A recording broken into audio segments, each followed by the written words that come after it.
So it's time to get these windows sorted. As you can see, there's quite a lot of rust. There's 8 in total, and a couple of them are leaking and have been leaking for some time.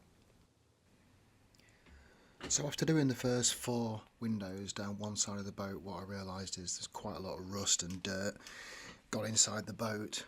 So this time I'm going to mask off the windows to stop that from happening. I'd also highly recommend checking out the weather forecast, because when you do this the windows are going to be off for a few days because there's multiple coats that are going to need to dry.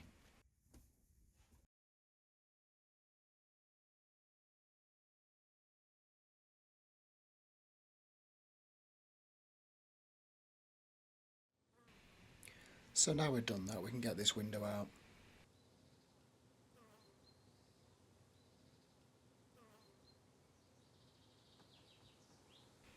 So now I've removed all the screws, I'm just going to carefully work my way around and prise the window out without bending or warping it.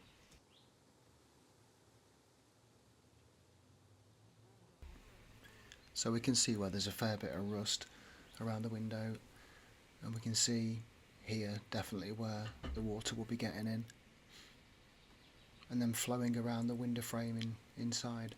So down the bottom here we can see where the water's got to the wood. It's just stained it a little bit. It looks pretty intact. Even here in this corner it's not started rotting yet, so we're all good there. So you'll see here, this is one of the windows from the first 4 that I did without masking them off. And of course this is the part of the job I've been looking forward to, getting the angle grinder out. And if you've watched my first video, resealing the roof vents, you'll know exactly the wheel that I'm using here. Yes, it's the non-woven preparation wheel. And it's the exact wheel that you need to screw off all of this rust and the layers of paint to prepare it for the paint that we're going to put on. And as you can see here, the angle grinder and my favourite non-woven preparation wheel gets the job done real quick. So now it's time to apply the first of the 3 coats, and that'll be the Fertan, which is of course the rust converter. That'll get into all the pitted areas now and just stop the rust process from taking place.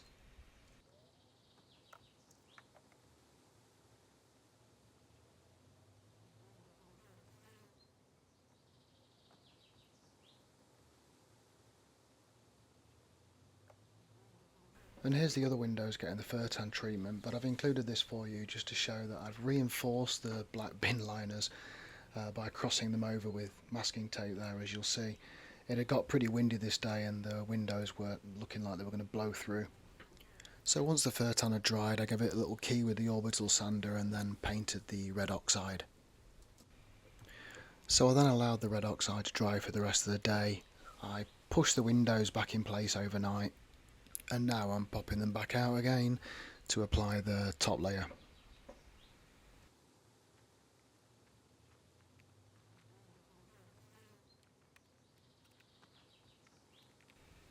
So as I do with every layer, I'm now going to use the orbital sander to give a nice fine key to allow that top coat to take and adhere real well.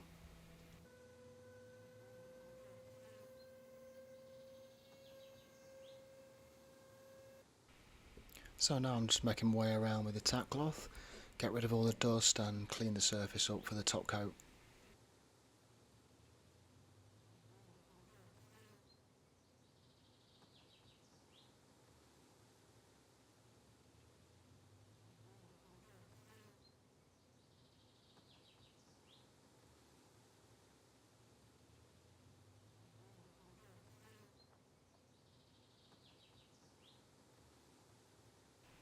So that's the last coat of paint applied.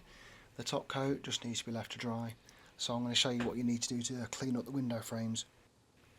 So all of the old sealant and rust all needs removing. But if you see my first video, you know exactly what I'm going to say right now. Yep, well done. Don't use a brass brush head. Of course, use the non-woven preparation wheel. One thing I will warn you is that the friction that this creates can really heat up the frame, so be careful, it got really hot when I was doing this. I'm also wearing a filter mask at the moment because this is flicking out a lot of tiny little microfibers, as you can probably see on the video there.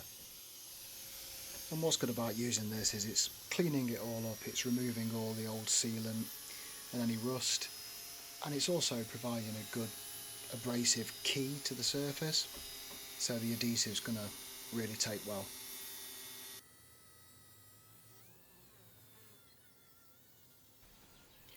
So once I've worked my way around that whole frame with the non-woven preparation wheel, I'm now going to clean up the frames as best I can.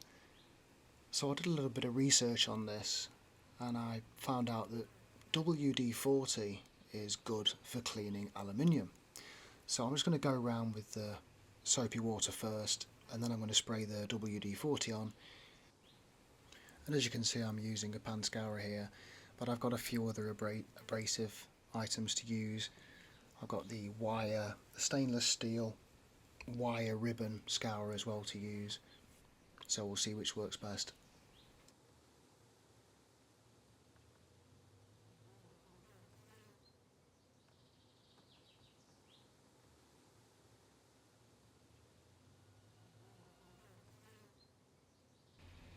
And what you'll find with this method of using the WD-40 and scrubbing pads is basically the more you scrub on it, the brighter it gets.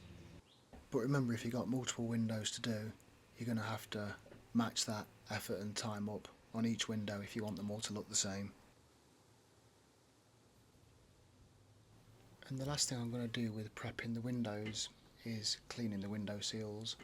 So I'm going to remove the rubbers, as you can see. I'm going to get into the window frames, clean out all the dirt that's collected up over the years, clean the rubber seals in some soapy water and put them all back in.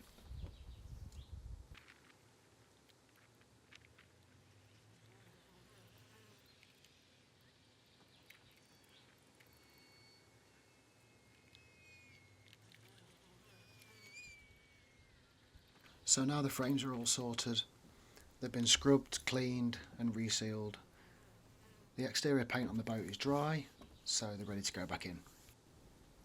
So the sealant I'm using is a PU4O and the brand name is Anaconda. I think I paid about £6.50 per tube for this. But there's many different brand names you can find online. I did quite a lot of research on the sealants and adhesives, and one thing I was told by an experienced boat renovator was silicone should not be anywhere near a boat. So you'll see here I'm making my way around the inside of the window frame. I'm trying to get a continuous bead of the adhesive in order to create a good watertight seal.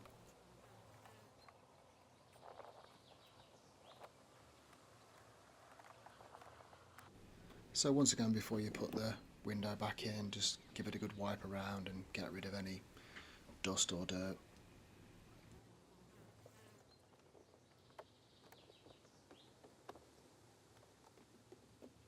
So now it's the final stage of screwing it all back in.